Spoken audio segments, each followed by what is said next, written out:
অভ্যন্তরীণ রুটে বিমান ভাড়া বাড়ল 1000 থেকে 1200 টাকা। যাত্রী হারানোর শঙ্কা বেসরকারি এয়ারলাইন্সের। জেট ফুয়েলের দাম বৃদ্ধি অযৌক্তিক বলে দাবি। ক্রমেই তীব্র হচ্ছে জ্বালানি সংকট। বেশিরভাগ ফিলিং স্টেশনে ভিড়। 10 দিনের মধ্যে নতুন চালান না এলে ইস্টার্ন রিফাইনারিতে উৎপাদন বন্ধের শঙ্কা। বৈশ্বিক যুদ্ধ পরিস্থিতির প্রভাব মোকাবিলায় মন্ত্রী পরিষদের জরুরি বৈঠক। প্রধানমন্ত্রীর নির্দেশনায় এখনো জ্বালানির দাম বাড়েনি, মজুত করে লাভ হবে না। প্রধানমন্ত্রীর নির্দেশে এখনো পর্যন্ত কোনো ধরনের কোনো জ্বালানি মূল্য বৃদ্ধির সিদ্ধান্ত হয়নি। জ্বালানির দাম যেহেতু বাড়ছে না, এই স্টোর করে রাখার প্রবণতা আসলে তাদের জন্য খুব বেশি বেনিফিশিয়াল হবে না। রাজধানীর চানখারপুলের 5টি প্রতিষ্ঠানে স্বাস্থ্য অধিদপ্তরের অভিযান। অনিয়মের দায়ে এক হাসপাতাল ও ব্লাড ব্যাংক সিলগালা, 60,000 টাকা জরিমানা। এবং 25শে মার্চ ইতিহাসে গণহত্যার কলঙ্কময় অধ্যায়। কাল মহান স্বাধীনতা দিবসে বীর শহীদদের শ্রদ্ধা জানাতে প্রস্তুত জাতীয় স্মৃতিসৌধ।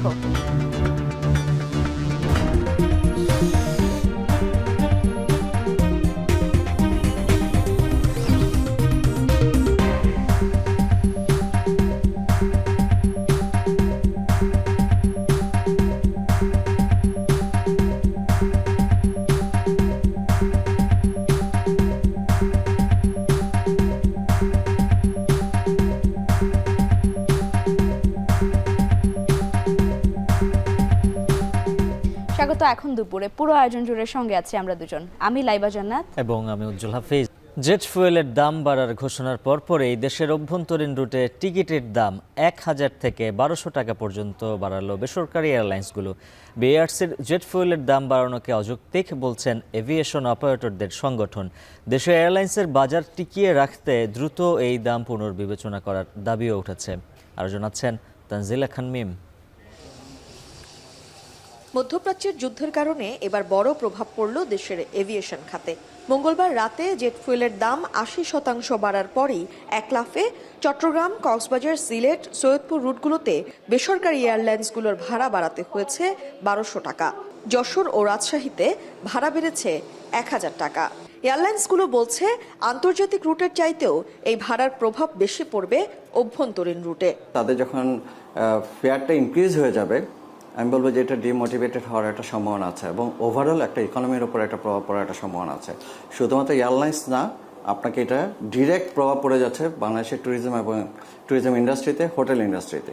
এটা সার্বিক দিক বিবেচনা করে অবশ্যই যৌক্তিকভাবে এই ফেয়ারটাকে পুনরায় নির্ধারণ করার জন্য। 26 দিনের মধ্যপ্রাচ্য সংঘাতে উড়োজাহাজের জ্বালানি 95 টাকা থেকে 107 টাকা বেড়ে এবার দাম দাঁড়িয়েছে 202 টাকায়। এছাড়া আন্তর্জাতিক ফ্লাইটের জন্য প্রতি লিটারের দাম $0.7384 থেকে বাড়িয়ে $1.3216 নির্ধারণ করেছে বিইআরসি। অভ্যন্তরীণ রুটের ভাড়া সাধারণ যাত্রীদের জন্য ক্রয় ক্ষমতার বাইরে। সেখানে এই মূল্য বৃদ্ধিতে আরও যাত্রী হারানোর শঙ্কার কথা জানালেন সংশ্লিষ্টরা। একই সাথে জেট ফুয়েলের দাম বৃদ্ধির পেছনে বিইআরসির যুক্তি ভিত্তিহীন বলছেন এভিয়েশন অপারেটরদের সংগঠন এওএবির secretary general Mafizur Rahman. Domestic ট্রাভেলে এমনিতেই মানুষের ক্রয় ক্ষমতার বাইরে। আমরা ক্রমান্বয়ে দেখছি যে আমাদের ডোমেস্টিক শ্রিঙ্ক করছে। যতদিন আমাদের সম্ভব ছিল তেলের দামটা, আমাদের স্টক থাকা পর্যন্ত তেলের দামটা বাড়ানো উচিত হয় না আমি মনে করি। আপনার ঘোর বিরোধিতা করেছিলাম, তারপরেও বিআরসি আমাদের কোনো যুক্তিকে গ্রাহ্যতায় না নিয়ে দামটা বাড়িয়ে দিয়েছে।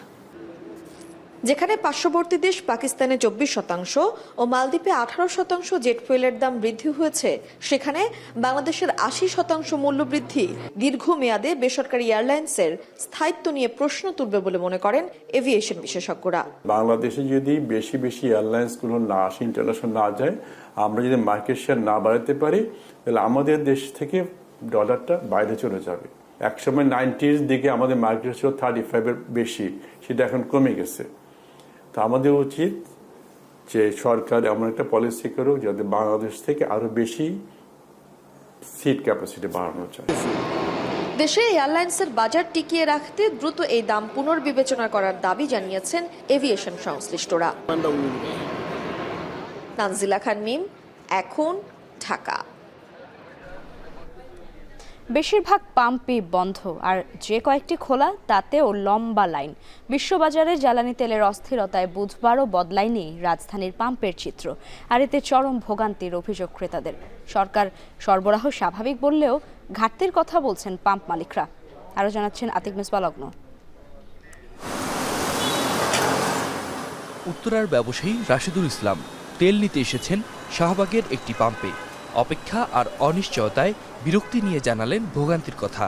ভোগান্তি মানে ভাই সেই উত্তরা থেকে আসছে, পুরা উত্তরা থেকে পর্যন্ত যত পাম্প আছে সব বন্ধ, শেষ পর্যন্ত এই জায়গায় এসে দেখতেছি তেল দিতেছে।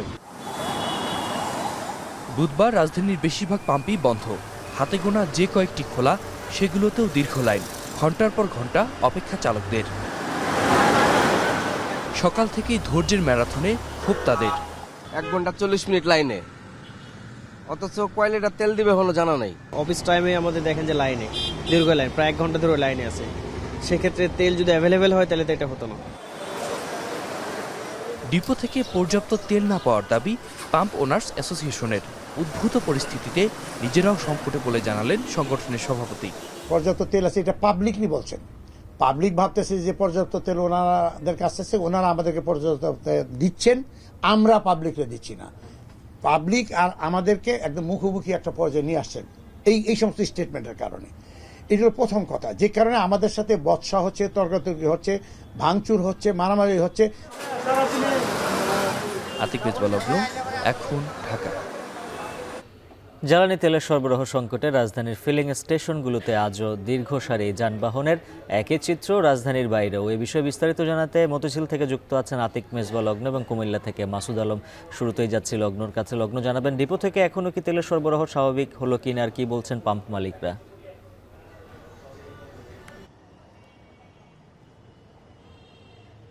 উজ্জ্বল, একেবারেই জানাতে চাই রাজধানীতে গেল কয়েকদিনের যে চিত্র সেটি আজকেও অপরিবর্তিত অবস্থায় রয়েছে এবং অগত্যা আজকে দেখলাম বেশ কিছু জায়গায় রয়েছে, বেশ কিছু জায়গায় আমরা দেখেছি যে পাম্প রয়েছে, সেই পাম্প কিন্তু বন্ধ অবস্থায় রয়েছে। এই জন্য আমরা দেখেছি যে খুব চাপ পড়েছে শাহবাগ, মতিঝিল এই পাম্পগুলোতে। আমি এখন যে পাম্পটিতে রয়েছি এখানে অকটেনের মজুদ শেষ হয়ে গেছে। এখানে পেট্রোলের মাধ্যমেই যারা গাড়ি চালক রয়েছেন তারা এখানে জ্বালানি সংগ্রহ করছেন। কিছুক্ষণ আগেই কথা হচ্ছিল এখানকার কর্তব্যরত একজনের সাথে, তিনি স্পষ্টভাবেই জানিয়ে দিয়েছেন যে এখানে কিছু সংখ্যক পেট্রোল অকটেনের মজুদ এসেছে, সেটি দিয়ে আসলে 2-3 ঘন্টা বা 4 ঘন্টা পর্যন্ত চালানো যেতে পারে। তবে যে বিষয়টি আসলে জানা গেছে ডিপোগুলো থেকে যে তেল দেওয়া হচ্ছে সেই পরিমাণটা 2025 সালের মার্চ মাসে যে চাহিদা নির্ধারিত হয়েছিল সেই চাহিদা মেনেই কিন্তু দেওয়া হচ্ছে। তবে উদ্ভূত যে পরিস্থিতি রয়েছে এই পরিস্থিতিতে সেই অর্থে আসলে যে চাহিদা রয়েছে সেই চাহিদা মেটানোর জন্য একটা অপ্রতুলতা তৈরি হয়ে গেছে। যেহেতু সাধারণ যারা গাড়ি চালক রয়েছেন তারা কিছুটা অস্থিরতার জায়গা থেকেই কিছুটা তারা তেল সংগ্রহ করছেন এবং এই জায়গা থেকে যারা আসলে বিভিন্ন ধরনের রাইড শেয়ারকারী রয়েছেন তারা কিছুটা ভোগান্তিতে পড়ছেন। তবে আমরা ডিপোগুলোর বিষয়ে কথা বলেছিলাম পাম্প ওনার্স অ্যাসোসিয়েশনের যে সভাপতি, তার সাথে তিনিও আসলে বলছেন যে আসলে যে ধরনের চাহিদা তৈরি হয়ে গেছে সেই চাহিদা মেটানোর যে জায়গা রয়েছে সেখানে কিছুটা ঘাটতি রয়েছে ডিপোগুলো থেকে এবং সেখান থেকে আসলে একটা অপ্রতুলতা তৈরি হয়েছে। এবং যেহেতু লম্বা লাইনে দাঁড়িয়ে যারা ক্রেতারা রয়েছেন তেল সংগ্রহ করছেন তারা আসলে বেশ ভোগান্তিতে পড়ছেন এই জায়গা থেকে। তাদের যে চাহিদা রয়েছে সেটি কিন্তু মেটানো সম্ভব হচ্ছে না। আমরা যখন ডিপোতে গিয়েছিলাম এর আগে, আমরা ডিপোতেও কিন্তু দেখেছি ঠিক একই ধরনের চিত্র তৈরি হয়ে গেছে। এর প্রভাব শুধু ঢাকাতে পড়েছে এমনটা না, ঢাকার বাইরে যে বিভিন্ন শহরগুলো রয়েছে এবং মফস্বল রয়েছে সেখানেও কিন্তু একই প্রভাব পড়েছে এবং সেই সংবাদই আমরা জানতে চাই। কুমিল্লায় যেতে চাই, সেখানে যুক্ত আছেন সহকর্মী মাসুদ আলম। তো মাসুদের কাছে জানতে চাইব বিস্তারিত। লগ্ন একই পরিস্থিতি হচ্ছে কুমিল্লা। তো কুমিল্লার যে পেট্রোল পাম্পগুলো রয়েছে সেগুলোতে গত 20 থেকে 25 দিনের যে সংকট জ্বালানি তেলের সেটি কিন্তু অব্যাহত রয়েছে। একই চিত্র আমরা দেখেছি কুমিল্লার শহর এবং শহরের বাহিরের সড়ক, মহাসড়কে যে ফিলিং স্টেশনগুলো রয়েছে সেগুলোতে এই যে সংকট তেলের সে সংকট চলছে। এখানে বেশিরভাগ সংকট হচ্ছে অকটেন এবং পেট্রোল জাতীয় তেলের। এখানকার যারা চালক রয়েছেন বা আরোহী রয়েছেন মোটরসাইকেল, তারা বলছেন যে বেশ কিছু ফিলিং স্টেশন ঘুরে তারা কিন্তু তেল সংগ্রহ করতে হচ্ছে। নির্দিষ্ট পরিমাণ যে তাদের চাহিদা, সে চাহিদা পরিমাণ সে তিনি তেল পাচ্ছে না। আমি যেখানে রয়েছি এটি হচ্ছে কুমিল্লার নগরীর টমছম ব্রিজ এলাকায়। এই পেট্রোল পাম্পটিতে দীর্ঘ 6 থেকে 7 দিন যাবৎ কিন্তু কোনো তেলই ছিল না। শুধুমাত্র যে ডিজেল সেটির কিছু সরবরাহ ছিল, তাও একেবারে অপ্রতুল ছিল। তবে আজকে ডিজেলের পরিমাণটা একটু বেড়েছে। সে সঙ্গে অকটেনের কিছু মজুদ তারা করেছেন। গতকালকে সন্ধ্যায় প্রায় 3000 লিটারের তেল তাদের এখানে দেওয়া হয়েছিল। এই তেল ইতোমধ্যেই শেষ হওয়ার অবস্থায় পৌঁছেছে। কারণ হচ্ছে যে তারা বলছেন স্বাভাবিক সময়গুলোতে 3000 লিটার তেল তারা 2-3 থেকে 2.5 থেকে 3 দিন যাবত তারা কিন্তু বিক্রি করতে পারতেন। কিন্তু এখন যে পরিমাণ চাপ বেড়েছে মোটরসাইকেল বা বিভিন্ন ধরনের ব্যক্তিগত পরিবহনগুলো, যার কারণে চালকরা আরোহীরা হুমড়ি খেয়ে পড়ছেন। তারা শুরুতে যে যার মতো করে চাহিদা পরিমাণ মতো তারা তেল বিক্রি করেছেন সবার কাছে, কিন্তু এখন যখন সংকট তৈরি হচ্ছে ধীরে ধীরে, এখন প্রতি মোটরসাইকেল আরোহী কিংবা যে প্রাইভেট কার বা অন্য যে চালক রয়েছেন, গাড়ি রয়েছেন, যানবাহন রয়েছেন, সেগুলোতে তারা কোটা ভিত্তিক তেল দিচ্ছেন। মোটরসাইকেলে 2 লিটার এবং প্রাইভেট কারগুলোতে তারা 1000 টাকার করে তেল তারা বিক্রি করছেন। তো তারা বলছেন যে আমরা সকালবেলায় কুমিল্লার যে পাম্প মালিক সমিতি রয়েছে, সাধারণ সম্পাদকের সাথে কথা বলছি। তারা বলছেন যে কুমিল্লাতে প্রায় 70% পাম্পগুলো কিন্তু তেল দেওয়া বন্ধ করেছে। যদি দ্রুত সময়ের মধ্যে তেল সরবরাহ না বাড়ে এবং সংকট দূর না হয়, সেই সংকটটা কিন্তু ভোক্তা লেভেলে পড়বে না এবং যানবাহন চলাচলে কিন্তু তারা মানুষ ভোগান্তিতে পড়বেন। তো উজ্জ্বল, এ ছিল সবশেষ। কুমিল্লা মতিঝিল থেকে জ্বালানি পরিস্থিতির খবর জানাচ্ছিলেন সহকর্মীরা। এদিকে পরিশোধিত তেলের সরবরাহ নিয়ে শঙ্কা কিছুটা কাটলেও হরমুজ প্রণালী বন্ধ থাকায় অপরিশোধিত জ্বালানি তেল নিয়ে সংকট কাটেনি। সরকারি তেল শোধনাগার ইস্টার্ন রিফাইনারির মজুদ কমেছে। আগামী 10 দিনের মধ্যে নতুন চালান না এলে বন্ধ হয়ে যাবে উৎপাদন। এতে পেট্রোল ও অকটেন সরবরাহ সংকটের শঙ্কায় সংশ্লিষ্টরা। হাজেরা শিউলির প্রতিবেদন। অপরিশোধিত জ্বালানি তেল আসে মূলত মধ্যপ্রাচ্যের বিভিন্ন দেশ থেকে। তবে 28 ফেব্রুয়ারি যুক্তরাষ্ট্র, ইসরায়েল, ইরানে হামলার পর থেকে ইরান হরমুজ প্রণালী বন্ধ করে দেয় অপরিশোধিত জ্বালানি তেলের আমদানি একেবারেই বন্ধ হয়ে গেছে। তো অবস্থায় দেশের একমাত্র রাষ্ট্রীয় তেল শোধনাগার ইস্টার্ন রিফাইনারির অপরিশোধিত জ্বালানি তেলের মজুদও প্রায় ফুরিয়ে এসেছে। আসলে বর্তমানে কত মজুদ আছে এই বিষয়ে কর্তৃপক্ষ ক্যামেরার সামনে কোনো কথা না বললেও বিভিন্ন সূত্রে জানা গেছে মাত্র 10 দিনের মজুদ আছে ইস্টার্ন রিফাইনারির কাছে। বছরে প্রায় 15 লাখ টন অপরিশোধিত তেল পরিশোধন করে বাজারজাত করে ইস্টার্ন রিফাইনারি। অপরিশোধিত তেলের 50 থেকে 60% আমদানি করা হয় সৌদি আরব থেকে। মাসে গড়ে 1 থেকে 2টি মাদার ভেসেল ক্রুড অয়েল নিয়ে চট্টগ্রাম বন্দরে ভিড়ে। দুর্ভাগ্যবশত মধ্যপ্রাচ্যে যুদ্ধ শুরু হলে সৌদি আরবের রাস্তানুরা টার্মিনালে 1 লাখ টন ক্রুড অয়েল নিয়ে আটকা পড়ে একটি জাহাজ। জাহাজটি যুক্তরাষ্ট্রের মালিকানাধীন হওয়ায় নিরাপত্তার ঝুঁকির কারণে হরমুজ প্রণালী পার হতে পারছে না। তবে এমন শঙ্কার মাঝেও সুখবর দিল বাংলাদেশ শিপিং কর্পোরেশন বিএসসি।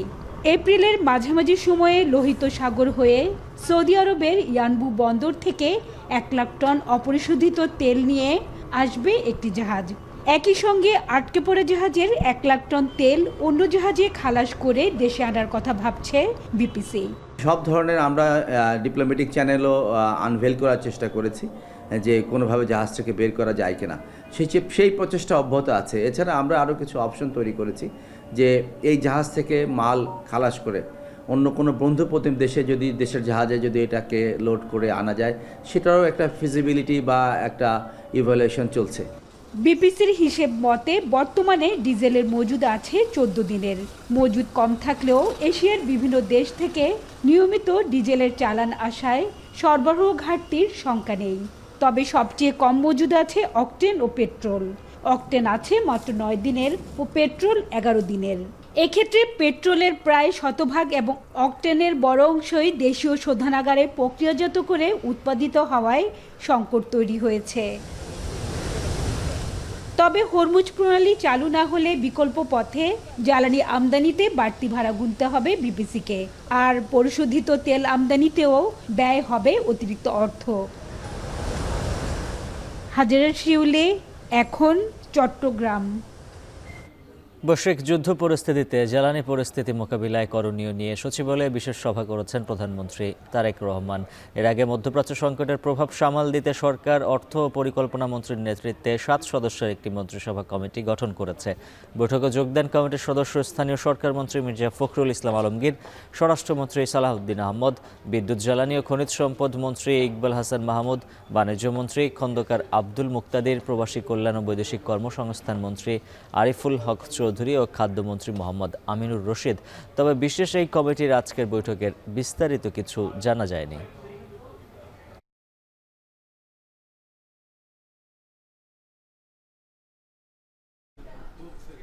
যুদ্ধ পরিস্থিতিতে বৈশ্বিক সংকট সত্ত্বেও প্রধানমন্ত্রীর নির্দেশনায় এখনও জ্বালানি তেলের দাম বাড়ানো হয়নি বলে জানিয়েছেন তথ্যমন্ত্রী জহিরুদ্দিন স্বপন। সচিবালয়ের সংবাদ সম্মেলনে তিনি বলেন, দেশে জ্বালানির কোনো সংকট নেই। আতঙ্কিত হয়ে অতিরিক্ত তেল কেনা থেকে বিরত থাকার আহ্বান জানান তিনি। বিস্তারিত প্রতিবেদনে। দেশে জ্বালানি তেলের চাহিদা দৈনিক গড়ে প্রায় 18 থেকে 20 হাজার মেট্রিক টন। বৈশ্বিক যুদ্ধ পরিস্থিতির কারণে জ্বালানির চাহিদা বেড়েছে। এ অবস্থায় তথ্যমন্ত্রী জহিরুদ্দিন স্বপন বলেন, জ্বালানি তেলের পর্যাপ্ত মজুত আছে। সচিবালয়ে বিএনপি সরকারের 1 মাসের অর্জন নিয়ে সংবাদ সম্মেলনে তিনি জনগণকে আতঙ্কিত না হতে আহ্বান জানান। এ সময় প্রধানমন্ত্রীর পলিসি ও স্ট্র্যাটেজি বিষয়ক উপদেষ্টা বলেন, সরকার বেশি মূল্যে তেল কিনলেও প্রধানমন্ত্রীর নির্দেশে দাম বাড়ানো হচ্ছে না। ব্যক্তি পর্যায়ে জ্বালানি মজুত করে কোনো লাভ হবে না বলেও জানান তিনি। আমাদের মাননীয় প্রধানমন্ত্রী স্পষ্টভাবে জানিয়েছেন জ্বালানির দাম বাড়ছে না, সুতরাং জ্বালানির দাম যেহেতু বাড়ছে না, এই স্টোর করে রাখার প্রবণতা আসলে তাদের জন্য খুব বেশি বেনিফিশিয়াল হবে না। সবচেয়ে বেশি গুরুত্ব দিয়েছি নির্বাচনকালীন সময় জনগণের কাছে যে প্রতিশ্রুতি এবং ওয়াদাগুলি দিয়েছি, সেই ওয়াদাগুলিকে বাস্তবায়ন করাটাকেই আমরা আমাদের কর্মকাণ্ডের প্রধান কেন্দ্রবিন্দুতে রূপান্তরিত করেছি। সংবাদ সম্মেলনে বিএনপি সরকার ইশতেহার অনুযায়ী ফ্যামিলি কার্ড, কৃষক কার্ড, সম্মানী ভাতা, খাল খনন সহ 46টি উদ্যোগ ও অর্জনের ফিরিস্তি তুলে ধরেন তথ্যমন্ত্রী। মব সন্ত্রাস দমন করে আইনের শাসন প্রতিষ্ঠা করা হবে বলেও জানান তিনি। এ সময় ডাক্তার জাহিদুর রহমান বলেন, সামাজিক যোগাযোগ মাধ্যমকে কেন্দ্র করে একটি নিউ মিডিয়া প্রকল্প নেওয়া হচ্ছে। নিউ মিডিয়ার সর্বোত্তম ব্যবহার ও স্ট্র্যাটেজিক প্ল্যান তৈরির মাধ্যমে তথ্য ও সম্প্রচার মন্ত্রণালয় অধীনস্থ দপ্তর সংস্থার কার্যক্রমের সাথে জনসাধারণের সম্পৃক্ততা জোরদার করেন একটা প্রজেক্ট নেওয়া হয়েছে। প্রায় 38,000 পরিবারের মতো ফ্যামিলি কার্ড বিতরণ করা হয়ে গেছে। এরা প্রতি মাসে 2,500 টাকা করে সহায়তা পাবেন। আমাদের সরকার মব সংস্কৃতিকে দমন করে আইনের শাসন প্রতিষ্ঠা করার ব্যাপারে দৃঢ় প্রতিজ্ঞ। সংবাদ সম্মেলনে তথ্যমন্ত্রী বলেন, দ্রুত সম্ভব ঢাকা আন্তর্জাতিক বিমানবন্দরের 3য় টার্মিনাল চালুর উদ্যোগ নেওয়া হচ্ছে। চর্বিত চর্বণ করতে চাই না। হাসিব বিল্লাহ, এখন ঢাকা। জাতীয় সংসদ সচিবালয়ের ক্যাবিনেট কক্ষে ত্রয়োদশ জাতীয় সংসদের বিশেষ কমিটির প্রথম বৈঠকের মুলতবি বৈঠক শুরু হয়েছে। সে খবর জানাতে সরাসরি যুক্ত হচ্ছেন শাহাদাত অভ্র। অভ্র, 133টি অধ্যাদেশ যে রয়েছে সেগুলো বিল আকারে সংসদে ওঠার বিষয়ে কি জানা গেল? লাইবা, কিছুক্ষণ আগে কিন্তু আমাদের সাথে কথা হয়েছে যিনি কিনা এই কমিটির সভাপতি, তার সাথে কথা হয়েছে। তিনি বলেছেন যে সবগুলোই উঠবে, তবে কোনগুলোর ব্যাপারে কারো যদি কোনো ধরনের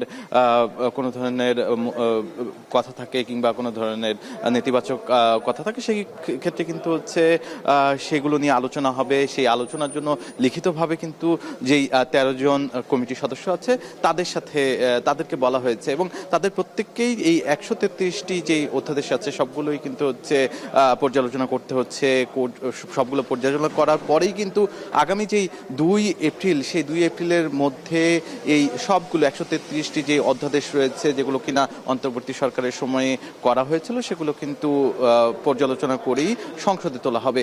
সংসদে তোলার পরে সেখানেও কিন্তু আলোচনা হবে। সেখানে গিয়ে মূলত এই যে এই 133টি বিল রয়েছে সেগুলো গৃহীত হবে কি হবে না সেই সম্পর্কে আমরা জানতে পারবো। তবে ইতিমধ্যেই যে মুলতবি বৈঠকটি আজকের দিনে দ্বিতীয় দিনের মতো যে বৈঠকটি হচ্ছে সেটি কিন্তু শুরু হয়ে গিয়েছে। আজকের এই বৈঠকে আমরা দেখেছি যে যিনি কিনা সভাপতি থেকে শুরু করে যে 13 জনের মধ্যে আমরা প্রায় 8-10 জনকেই কিন্তু এই ক্যাবিনেট কক্ষে প্রবেশ করতে ইতিমধ্যেই দেখেছি। তার মধ্যে আমরা কথা বলেছিলাম যিনি কিনা এই পুরো কমিটির সভাপতি জয়নুল আবদিন আছেন, তার সাথে তিনি কিন্তু বলেছেন যে তিনি সকলের সহযোগিতা পেয়েছেন। গতকালকার বিষয় বলেছেন, গতকালকে 40টি অধ্যাদেশ নিয়ে তাদের কথা হয়েছিল, সেই অধ্যাদেশগুলোর বিষয়ে কিন্তু তাদের প্রত্যেকেরই একমত হয়েছেন তারা প্রত্যেকেই। তবে দু একটি অধ্যাদেশের বিষয়ে দ্বিমত ছিল, সেই দ্বিমতের বিষয়ে কিন্তু আজকে পুরোপুরি কথা হবে এবং কথা বলেই কিন্তু তাদের পক্ষ থেকে জানানো হবে এই 40টি আদতে সংসদে উত্থাপন করা হবে কিনা। তবে ইতিমধ্যেই তিনি জানিয়েছেন 133টি যে বিল রয়েছে সবগুলোই তারা এখন পর্যন্ত মনে করছেন যে সংসদে উত্থাপন করার যোগ্য। এ ছিল আমার কাছে সর্বশেষ। লাইবা। সংসদ ভবন থেকে যুক্ত ছিলেন সাদাত অভ্র। যথাযোগ্য মর্যাদায় ২৬ মার্চ মহান স্বাধীনতা ও জাতীয় দিবস পালনের আহ্বান জানিয়েছেন বিরোধী দলীয় নেতা ও জামায়াত আমির ডক্টর শফিকুর রহমান। বুধবার গণমাধ্যমে পাঠানো এক বিবৃতিতে এই আহ্বান জানান তিনি। বিবৃতিতে তিনি বলেন, গণতন্ত্র, আইনের শাসন, ন্যায় বিচার, মত প্রকাশের স্বাধীনতা ও মানবাধিকার প্রতিষ্ঠার জন্য মানুষ মুক্তিযুদ্ধে ঝাঁপিয়ে পড়লেও স্বাধীনতার ৫৫ বছরে বহু প্রত্যাশা এখনও পূরণ হয়নি। ফ্যাসিবাদ মুক্ত বাংলাদেশে কেউ আর নতুন করে ফ্যাসিবাদী হয়ে ওঠার দুঃসাহস যেন না দেখায়, সেই আহ্বানও জানিয়েছেন তিনি। এ সময় বৈষম্যহীন বাংলাদেশ গড়তে দ্রুত সরকারকে জুলাই জাতীয় সনদ বাস্তবায়নের উদ্যোগ গ্রহণের আহ্বান জানান বিরোধী দলীয় নেতা।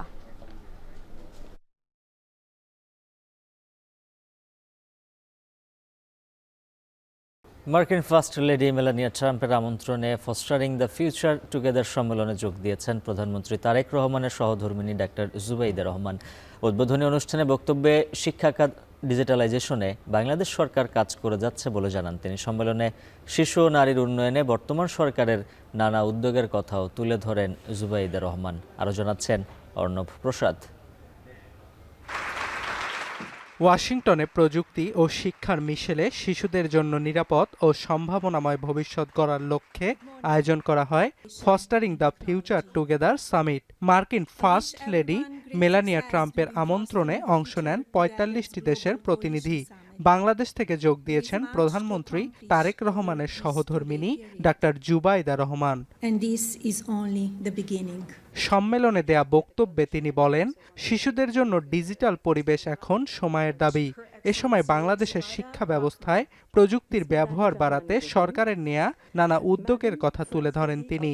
Our government is equipping both teachers and students with the tools they need to thrive in a digital age. Our government is providing teachers with tablet computers, updating teaching materials, digital curricula, and innovative methods. প্রয়াত সাবেক প্রধানমন্ত্রী বেগম খালেদা জিয়ার আমলে নেয়া নারীবান্ধব উদ্যোগের কথাও সামিটে তুলে ধরেন জুবাইদা। চিকিৎসক হিসেবে বাংলাদেশের প্রতিটি শিশুর জন্য পর্যাপ্ত স্বাস্থ্যসেবা নিশ্চিতের কথাও জানান তিনি। As a medical doctor, I'm deeply committed to ensuring accessible, quality healthcare for every child, focusing not only on treatment but on prevention from the earliest stages of life.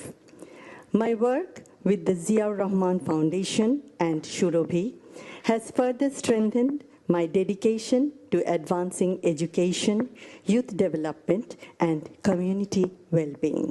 সামিটে অংশ নিয়েছেন বিভিন্ন দেশের কূটনীতিক, প্রযুক্তি বিশেষজ্ঞ এবং রাষ্ট্র ও সরকার প্রধানদের সহধর্মিণীরা। অর্ণব প্রসাদ, এখন বিশ্ব।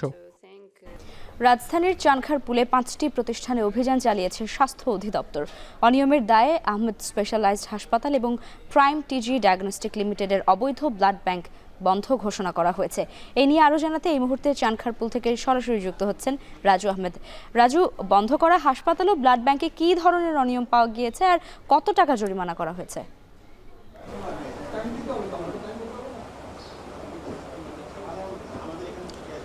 লাইবা, প্রথমে জানিয়ে রাখি যে সকাল থেকে মোট 6টি প্রতিষ্ঠানে অভিযান চালিয়েছে স্বাস্থ্য অধিদপ্তর। এর মধ্যে একটি হাসপাতাল বন্ধ করে দেওয়া হয়েছে, একটি ব্লাড ব্যাংক বন্ধ করে দেওয়া হয়েছে এবং একটি ডায়াগনস্টিক সেন্টার এবং ব্লাড ব্যাংকে অভিযান চালিয়ে 60,000 টাকা জরিমানা এবং ব্লাড ব্যাংক সিলগালা করা হয়েছে। এখনও 2টি প্রতিষ্ঠানে অভিযান চলছে। এর মধ্যে এই মুহূর্তে আমরা একটিতে রয়েছি, এটি হেলথ এইড ডায়াগনস্টিক সেন্টার, যেখানে বেশ কিছু অনিয়ম পাওয়া গেছে, বিশেষ করে ল্যাবের যে অনিয়ম রয়েছে সেগুলো পাওয়া গেছে এবং অন্যান্য যেগুলোতে মূলত অভিযান ইতিমধ্যেই শেষ হচ্ছে সেইগুলোর যদি কথা বলি, এখানে একটি স্পেশালাইজড হাসপাতাল বন্ধ ঘোষণা করা হয়েছে। যে হাসপাতালে বিশেষায়িত সেবা দেওয়ার কথা থাকলেও সেখানে জরুরি বিভাগেই নেই, যে ধরনের সুযোগ সুবিধা থাকার কথা সেটি নেই এবং ভবনটি পুরোটি ঝুঁকিপূর্ণ এবং পর্যাপ্ত ডাক্তার না থাকার কারণে সেটি বন্ধ ঘোষণা করা হয়। এবং তার পাশে আরও একটি হাসপাতাল রয়েছে, অথেন্টিক হাসপাতাল, সেখানেও একই অভিযোগ, পর্যাপ্ত ডাক্তার এবং যে ধরনের চিকিৎসা সেবা দেওয়ার কথা স্বাস্থ্য খাতের এই ক্যাটাগরি নিজেদের দাবি করলে প্রতিষ্ঠানটিতে সে ধরনের কোনো সুযোগ সুবিধা না থাকায় সেটি বন্ধ করে দেওয়া হয়েছে। এবং এমন বেশ কিছু অভিযোগের ভিত্তিতে আরও বেশ কয়েকটি প্রতিষ্ঠানে কিন্তু এই অভিযান চলছে এবং আমরা এখানে স্বাস্থ্যের পরিচালক তার সঙ্গে কথা বলছি। তিনি যেমন বলছেন যে জনবল সংকট থাকা সত্ত্বেও তারা এই অভিযানগুলো অব্যাহত রাখছে এবং এই অভিযানের আওতায় সারা বাংলাদেশ এবং শুধুমাত্র ঢাকা শহরে নয় জেলা পর্যায়েও এই অভিযানগুলো চলবে বলে কিন্তু তিনি জানিয়েছেন। জানিয়ে রাখতে চাই যে এই অভিযান শুধুমাত্র কয়েকদিনের জন্য নয়, অব্যাহত থাকবে বলে কিন্তু এখন পর্যন্ত জানানো হয়েছে। সব মিলিয়ে যদি জানাই যে সকাল থেকে 6টি প্রতিষ্ঠানে অভিযান চালিয়েছে স্বাস্থ্য অধিদপ্তরের মধ্যে 2টি প্রতিষ্ঠান বন্ধ এবং একটিতে সিলগালা করে জরিমানা করা হয়েছে। এই ছিল এখন পর্যন্ত আমার কাছে সর্বশেষ। স্বাস্থ্য অধিদপ্তরের অভিযান নিয়ে আরো জানাচ্ছিলেন দেশের 18তম অ্যাটর্নি জেনারেল হিসেবে নিয়োগ পেয়েছেন সুপ্রিম কোর্টের জ্যেষ্ঠ আইনজীবী রুহুল কুদ্দুস কাজল। বুধবার এ তথ্য জানানো হয়। রুহুল কুদ্দুস কাজল সুপ্রিম কোর্ট আইনজীবী সমিতির সবশেষ নির্বাচিত সম্পাদক ও বাংলাদেশ বার কাউন্সিলের এক্সিকিউটিভ কমিটির চেয়ারম্যান এবং বিএনপির নির্বাহী কমিটির সদস্য। এর আগে 24 জুলাই অভ্যুত্থানের পর 17তম অ্যাটর্নি জেনারেল হন বিএনপিপন্থী আইনজীবী মোহাম্মদ আসাদুজ্জামান।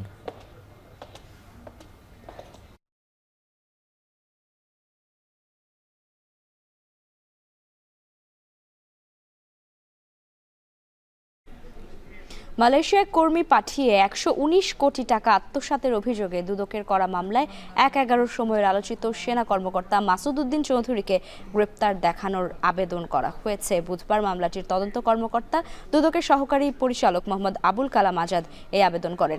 আসামির উপস্থিতিতে এই সংক্রান্ত আবেদনের ওপর শুনানির জন্য আগামী 9 এপ্রিল তারিখ ধার্য করেছেন ঢাকার সিনিয়র স্পেশাল জজ আদালতের ভারপ্রাপ্ত বিচারক মঈনুদ্দিন চৌধুরী। দুদকের প্রসিকিউটর দেলোয়ার জাহান রুমি এই তথ্য নিশ্চিত করেন।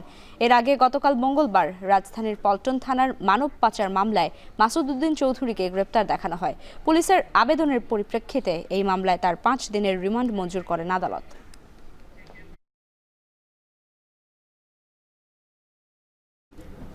পঁচিশ মার্চ কাল রাত ইতিহাসের নৃশংসতম গণহত্যার কলঙ্কময় দিন। পাকিস্তানি সেনাদের গণহত্যার কালো অধ্যায় রচিত হয় বাংলায়। ঢাকা বিশ্ববিদ্যালয়, রাজারবাগ পুলিশ লাইন্স সহ ঢাকার বিভিন্ন স্থানে পাকিস্তানি হানাদারদের নির্বিচার হত্যাযজ্ঞের ক্ষত যেন এখনও দগদগে। অপারেশন সার্চ লাইটের নামে নিরস্ত্র ঘুমন্ত বাঙালি হত্যায় মেতে ওঠে পাক হানাদাররা। শোষকদের নিধনযজ্ঞ চলে রাজারবাগ পুলিশ লাইন্স, ঢাকা বিশ্ববিদ্যালয় সহ শহরের বিভিন্ন জায়গায়।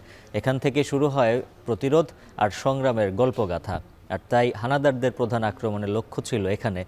মার্চের কাল রাত্রিতে সবচেয়ে বেশি হত্যাযজ্ঞ চালানো হয় ঢাকা বিশ্ববিদ্যালয়ের জগন্নাথ হলে। বাদ যায়নি রোকেয়া হল ও সার্জেন্ট জহুরুল হকও।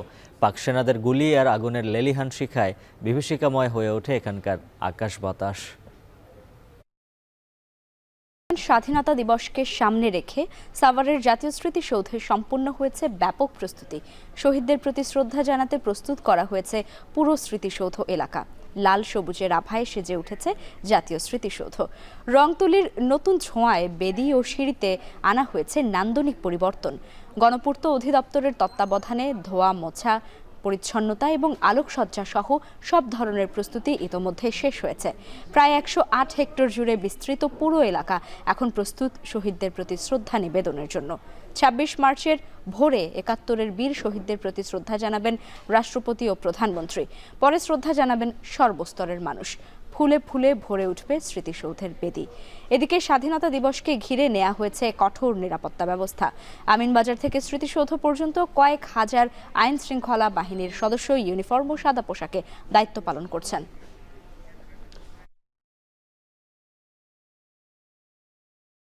আর এই ছিল এখন দুপুরে। পরবর্তী আয়োজন এখন বিদেশ।